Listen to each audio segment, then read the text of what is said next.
It's just my opinion. But the most important thing for Arsenal to do in this upcoming transfer window is to sign a central midfielder. In my opinion, I believe it's more important than signing a forward. And again, I understand the pros and cons, but I believe in building a team from back to front. Apologies, people. We've got decent defensive options. We've got some decent attackers, as shown by scoring 91 Premier League goals and over 100 in all comps. The midfield is where there's question marks. Martin Odegaard is a revelation, the class Weasian. Declan Rice is at £100 million bargain. You know, Jorginho is a good player. Partey is a good player. We have got Fabio Vieira and Smith Rowe, even though their futures are subject to speculation. But when we look beneath things, Partey can't stay fit. I personally think, for as much as I like Jorginho, Arteta probably had to rely on him more often than not last season, more than he would have liked to. Fabio Vieira, Smith Rowe and Kai Havertz, on the face of it, they do give us midfield depth, but none of them appear the answer for the left-sided centre mid role that Granit Xhaka left. People would avoid that Granit Xhaka left. And I do believe, you know, as good as Declan Rice has been, as good as Odegaard has been, they need to be married with a trio in the midfield. We need to complete that midfield and have a real long-term midfield in the same way, in theory, it's reflected with a number of our attacking options at the club and also defensively, people. Declan Rice specifically needs that long-term partner, whether he's going to be a 6 or an 8 or, you know, both, according to what Arteta demands in across the season, is neither here nor there. But I feel there's been too much turbulence, too much rotation, too much unanswered questions in the midfield, especially because Edu and Mikel Arteta were midfielders, people. Could we go for Stiller? Now, he came through at Bayern Munich initially. He's then gone to Hoffenheim and is currently playing for Stuttgart, people. As I said, he came through at Bayern Munich. As you all know, it can be tough for any young player to establish yourself at a big club like Bayern when you've got all of those top class to world class and experienced individuals. He did leave in 2021. He made the move to Hoffenheim, remaining in the Bundesliga in an attempt to seek more first team experience and opportunities. It was there that he continued to develop and gain experience in the top flight in German football. Since then, you know, in August of 2023, he found himself at Stuttgart and he's doing quite well. And at 20 odd years of age, or in his early 20s, I believe he's 23, can play as an 8 and a 6. I think the way he plays, his education, you know, and everything I've seen, he would be a perfect fit for Arsenal Football Club. And he's got plenty of admirers all over the continent, if you just believe reports, people. He was actually linked with us 4 years ago when he was just coming through at Bayern Munich. As some of you lot remember, he made his debut at Bayern Munich as a 17, 18-year-old. Personally, I think the 23-year-old German fits the billing of what we like, people. He played a leading role for Stuttgart, as I believe they finished, you know, in a top position in the Bundesliga and over-exceeded expectations. And it was largely in part to his own contribution. Now, he's not alone. There's plenty of other players, like Guirassy, for example, but he did play his part and he firmly enjoyed a solid 2023-24 season, which, you know, again, was his first year at Stuttgart after arriving at their football club last summer. He finished with a goal and 6 assists from 36 games. Now, he's not a player that should be judged on such, but I'm in an attempt to paint a picture.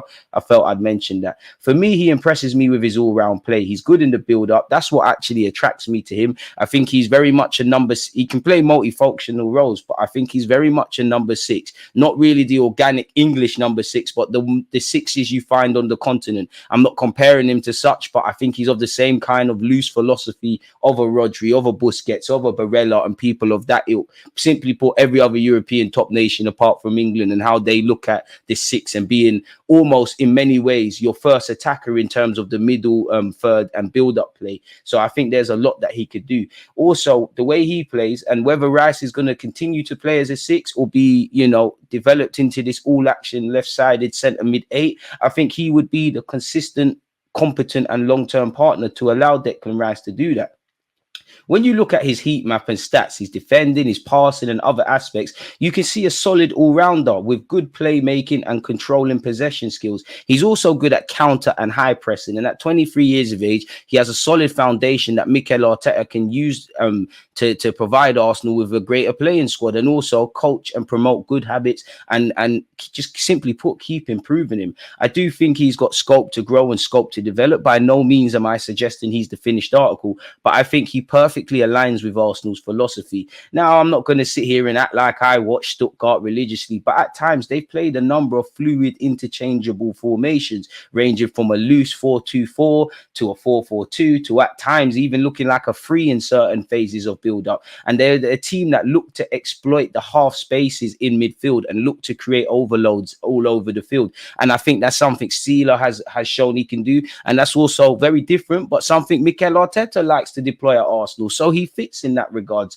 exploiting the high spaces and creating overloads. He also is able to play a high pressing, counter pressing game, and he's also extremely intelligent. So this is another attraction of mine to this footballer.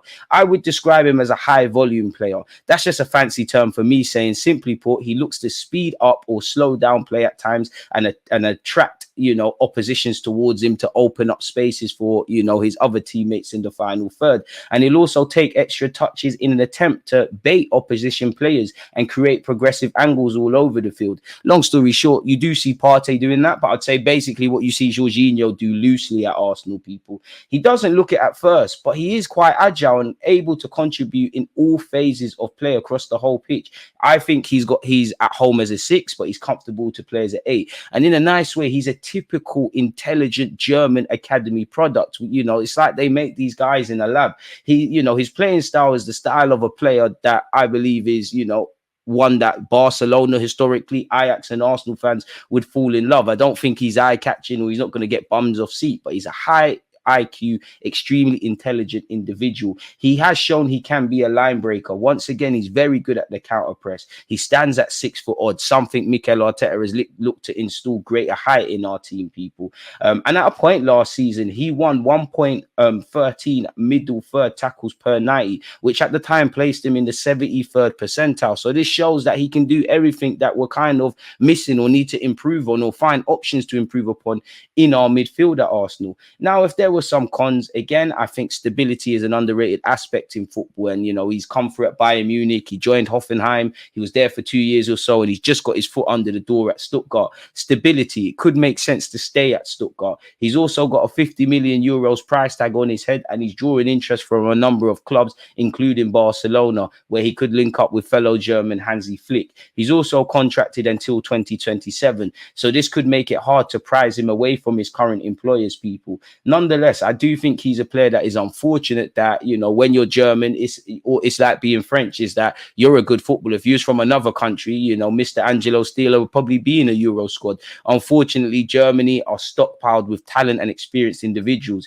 But I do think, his stock will rise in the years to come and he'll become more of a household name, not only within German football, if he isn't already, but in the wider spectrum of the footballing world. Who knows, simply put, what Mikel Arteta and Edu are thinking in regards to midfield. But in my opinion, we cannot get to where we need to get to as a football club and reach that promised land until we complete this midfield rebuild, people, with a proper central midfield addition that, upgrades our starting 11, one that is a long-term partner in the pivot to Declan Rice and creates that trio in Odegaard, Rice, and whoever that would be. And I think he's someone that would align with our principles. I think he's someone that off the field and on the field would align with what Mikel Arteta wants. He's very coachable, he's very intelligent, and he's got a solid foundation that once again Mikel Arteta could develop and mold into a serious player for us, and one that could be in the middle of the park for Arsenal for years to come. This is just my thoughts though, and what do I know? I'm just trying to humor you lot with content. But with that being said, people, it's time for me to go and edit another video.